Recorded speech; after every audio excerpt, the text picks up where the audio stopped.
고린도전서 7장 3절의 말씀을 다 같이 봉독하겠습니다. 남편은 그 아내에 대한 의무를 다하고 아내도 그 남편에게 그렇게 할지라. 아멘. 오늘 말씀의 제목은 그리스도인의 결혼 생활입니다.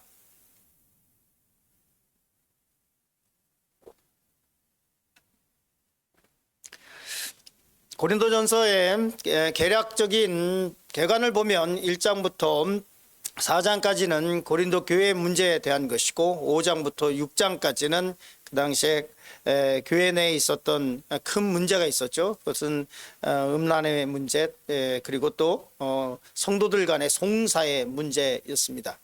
그리고 이제 7장부터는 뭐가 시작되냐면 이제 글로에로부터 고린도 교회의 이야기를 이렇게 듣게 됐는데, 거기에는 또 고린도 교회 성도들의 그런 신앙적인 의문점들, 아니면 그들의 이제 컨선들이, 관심들이 있었습니다. 그래서 고린도전서를 보면 7장부터는 이 직접적으로는 고린도 성도들이 바울에게 묻고 싶었었던 신앙적인 문제들에 대해서 이제 하나씩 이제 풀어주는 것을 보게 됩니다. 이 고린도전서가 그렇기 때문에 우리가 신앙생활하면서 우리 속에 일어날 수 있는, 또 생활 속에서 일어날 수 있는 어떤 신앙적인 그런 문제라든지 아니면 이런 것에 대한 답을 해주고 있기 때문에 고린도전서를 묵상하실 때 특별히 거기에 초점을 맞춰서 묵상을 하시면 큰 도움이 될 거라고 생각이 됩니다. 첫 번째로 이 고린도 성도들이 글로이를 통해서 한마디로 의문을 제기했던 것, 아니면 조언을 구하려고 했었던 것은 뭐냐면 결혼 생활에 대한 것입니다. 특별히 이 고린도 교회가 굉장히 음란했기 때문에, 그리고 또 교회 내에서 자기의 아버지의 아내를 취하는 일들도 있었기 때문에, 그러면 어떻게 이 음란한 세대에서 결혼 생활을 그리스도인들이 해나갈 수 있을까라고 하는 것에 대한 이야기입니다. 첫 번째 말씀을 나누려고 하는 것은 결혼을 귀히 여기라는 말씀을 가지고 잠시 은혜를 나누려고 합니다. 창세기 2장 23절에 보면 이렇게 되어 있죠. 같이 읽었으면 좋겠습니다. 아담이 이르되 이는 내 뼈 중에 뼈요 살 중에 살이라. 이것을 남자에게서 취하였은즉 여자라 부르리라 하니라 라고 말씀하고 있습니다. 즉 다시 말해서 하나님께서 아담과 하와를 창조하시고, 이 말씀은 굉장히 중요합니다. 하나님께서 아담과 하와를 창조하시는데, 특별히 만약에 남자에게 또 다른 많은 문화적으로 중동 지역에 거기에 4명까지 아내를 얻을 수 있다 없다 이런 것은 다 인간이 만들어 놓은 것이고, 하나님께서 만약에 한 남자에게 여러 여자가 필요했다고 한다면 그러면 하나님께서 하와를 여러 명 만드셨겠죠. 그러나 하나님께서는 아담의 갈비뼈를 취해서 하와 한 명을 만드셨고, 또 하나는 뭐냐면 하나님께서 최초의 중매자가 되셨다는 것입니다. 즉 다시 말해서 이 결혼은 하나님께서 만드신 것이라는 것입니다. 그러니까 이 결혼은 굉장히 신성한 것이죠. 하나님께서 만드셨고, 하나님께서 이 부족한 인간들이 서로 돕도록 만드는 제도입니다. 그런데 이것이 인간들이 막 이것을 타락시키기도 하고, 이것으로 인해서 수많은 문제가 생기기도 합니다. 왜냐하면 하나님의 뜻에 따라서 하는 것이 아니라 자기 마음대로 생각을 하기 때문에 그렇습니다. 마태복음 19장 6절 말씀 같이 보겠습니다. 같이 읽습니다. 그런즉 이제 둘이 아니요 한 몸이니 그러므로 하나님이 짝지어 주신 것을 사람이 나누지 못할지니라 하시니. 아멘. 결혼 주례를 가끔 할 때가 있는데요, 그때 되면은 이런 멘트를 하게 됩니다. 남편에게 또 신랑에게, 신부에게 묻습니다. 당신은 결혼할 때 이 남자를 사람 만들려고 결혼합니까? 아니면 이 여자를 사람 만들려고 결혼합니까? 사람 만들려고 결혼하는 건 아니잖아요. 그런데 우리는 결혼 생활할 때 이 사람을 사람 만들려고 그래요. 그래서 맨날 잔소리하고 있고, 그리고 이 사람을 내가 무슨 사명감을 가지고 이 사람을 사람을 만들어야 되겠다. 안 만들어진다니까요. 제가 한 23년 해봤는데 안 되더라고요. 그분도 그렇게 노력을 하셨겠지만, 결혼은 내가 그 남자를, 그 여자를 사람 만들려고 하는 게 아니에요. 뭐냐면 한 몸이라고 얘기해요. 한 몸. 이 사람이 부족한 것은 이제는 내가 부족한 것을 얘기해요. 이 내 아내가 좀 부족한 것 같다. 그러면 맨날 지적질할 것이 아니라 내 한 몸 중에 이 반쪽이 뭐가 그렇구나. 그럼 내가 좀 도와줘야 되겠구나 라고 하는 생각을 가져야 한다는 거예요. 그리고 하나님이 짝지어 주신 것이라고 말씀을 합니다. 그리고 사람이 나누지 못한다 이렇게 말씀을 하고 있습니다.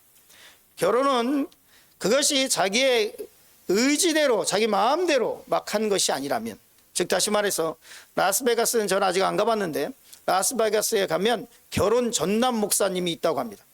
거기 라스베가스 놀러 왔다가 그냥 흥에 겨웠다가 우리 결혼할까 그래서 결혼을 하면 거기에 있는 뭐 명함들이 이렇게 있대요. 거기 가가지고 미국은 목사님이 사인을 해야 이게 정식적으로 이제 결혼이 성립이 되니까.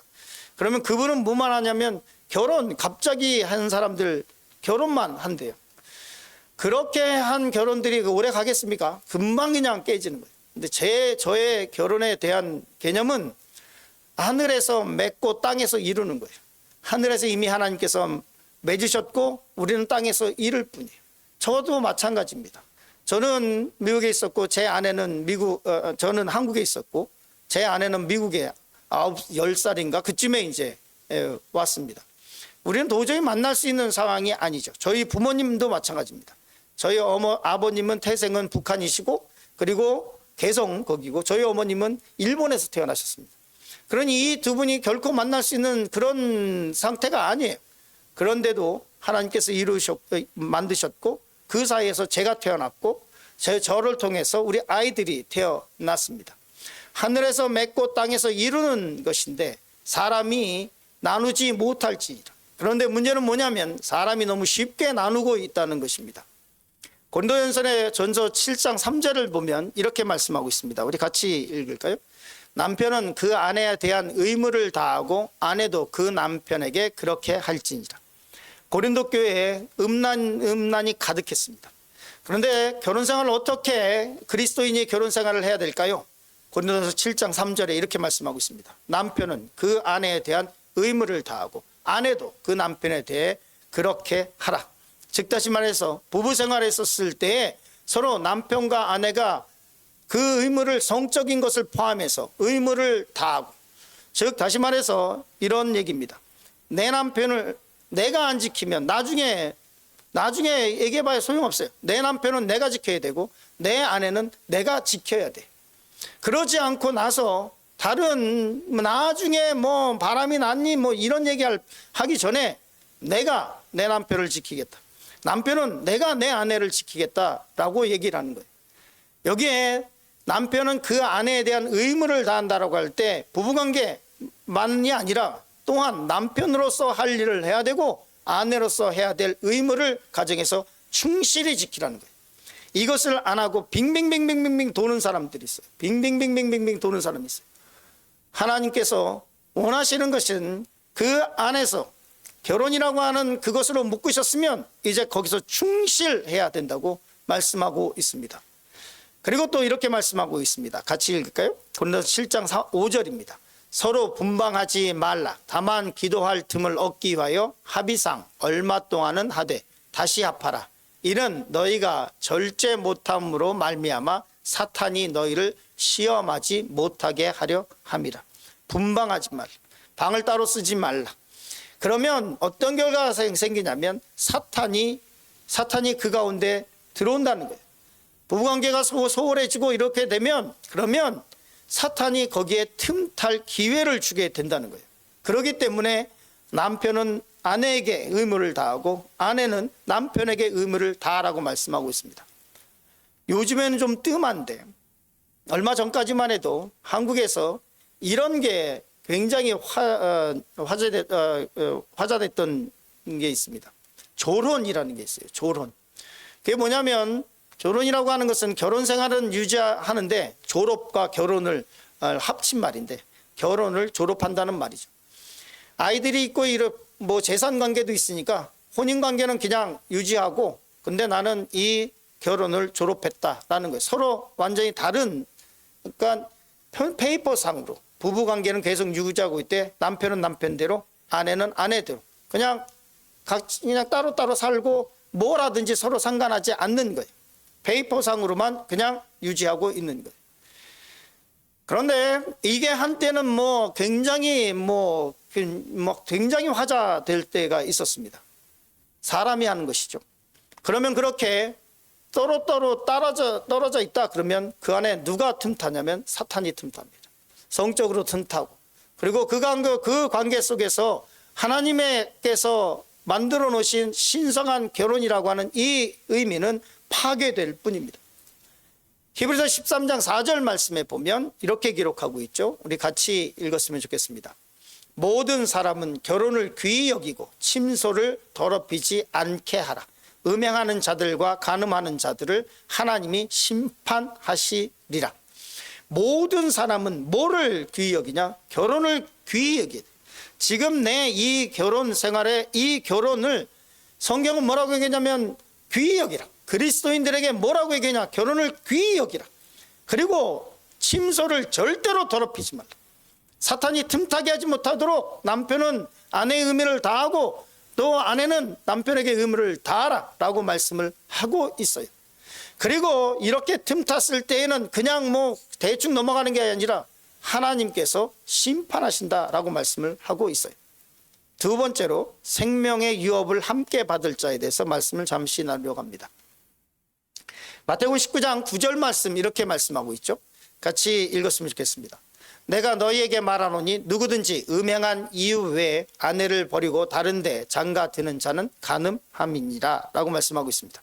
결혼 생활에 성경에서 공식적으로 이혼에 대한 조건을 얘기한 것이 두 가지 정도 있습니다. 첫째는 뭐냐면 배우자의 외도, 간음입니다.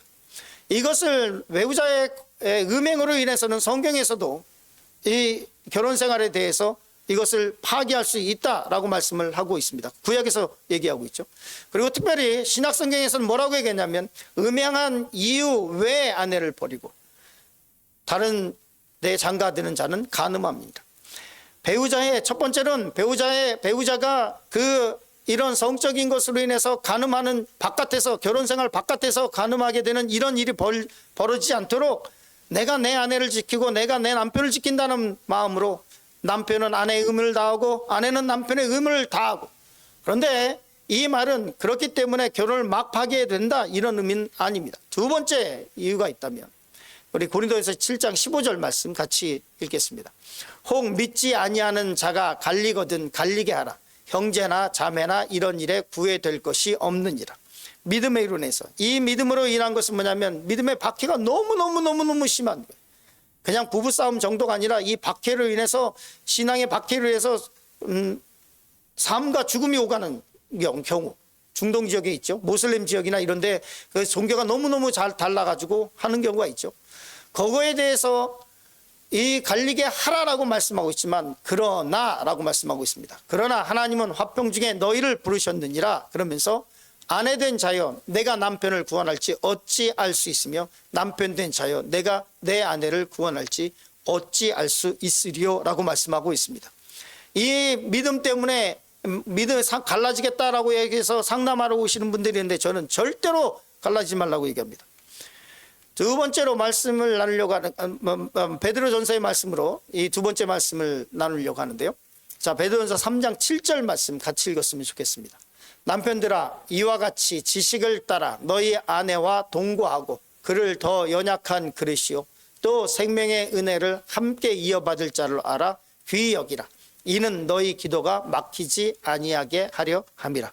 어떻게 결혼 생활을 해야 될까? 어떻게 내 아내 내 남편을 사랑할까? 성경에는 이렇게 얘기하고 있습니다. 베드로전서 3장 7절. 남편들아, 아내들에게 똑같은 얘기죠.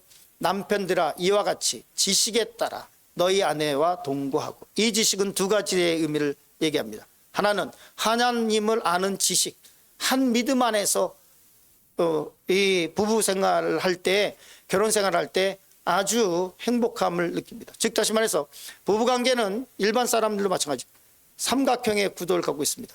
한 사람이 하나님께로 계속 하나 꼭대집에 하나님이 있다면 올라간다고 해도 상대방이 안 올라가면 이 거리는 그대로 있습니다. 똑같이 하나님과의 관계가 더 성숙해질 때 둘의 관계도 계속해서 좁혀집니다. 두 번째 지식이라고 하는 것은 내가 내 아내가 뭘 좋아하는지를 알고 그 아내에 대한 지식에 따라 사랑하는 거예요. 내 마음대로 내 방식으로 사랑하는 건 스토커에 불과해요. 내 방식대로 사랑할게. 그런 게 어디 있어요? 성경은 지식에 따라 아내와 동거하고, 두 번째, 그는 그를 더 연약한 그릇이요. 특별히 뭐라고 얘기했냐면 아내들에게 연약한 그릇이다라고 생각을 하고 사랑하라는 거예요. 남편들에게. 결혼할 때는 뭐 데이트할 때는 음식도 조금 먹다가 결혼하고 났더니 막 고추장에 비벼가지고 그냥 잔뜩 비벼가지고 엄청 먹고 있는 힘도 이제는 세져가지고 갔다 왔더니 침대가 막 옮겨져 있고, 그렇다고 할지라도 그 아내는 더 연약한 그릇이. 세 번째로 생명의 은혜를 함께 이어받을 자다. 옛 성경에 생명의 유업을 함께 받을 사람, 내가 이 사람과 생명의 유업을 같이 받을 사람이다 라고 하는 것을 잃어버리면 안 돼요.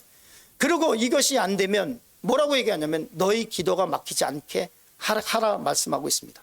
이것이 안 되면 우리의 기도가 막히고 생명의 유업을 함께 받을 수가 없는 거예요. 나도 그 생명의 유업을 받을 수 없는 거예요. 결혼성의 생활에 문제가 있으면 기도가 나옵니까? 같이 교회 나올 수도 없어요. 맨날 왔다 갔다 하면 싸우게 되고. 그러나 이 세 가지를 지키면서 성경이 우리에게 가르쳐 주는 대로 그렇게 결혼 생활을 유지하고 그 안에서 사랑하며 아름다운 가정을 이끌어 가야 할 것입니다. 이 말씀을 기억하시면서 묵상하시길 간절히 축원합니다.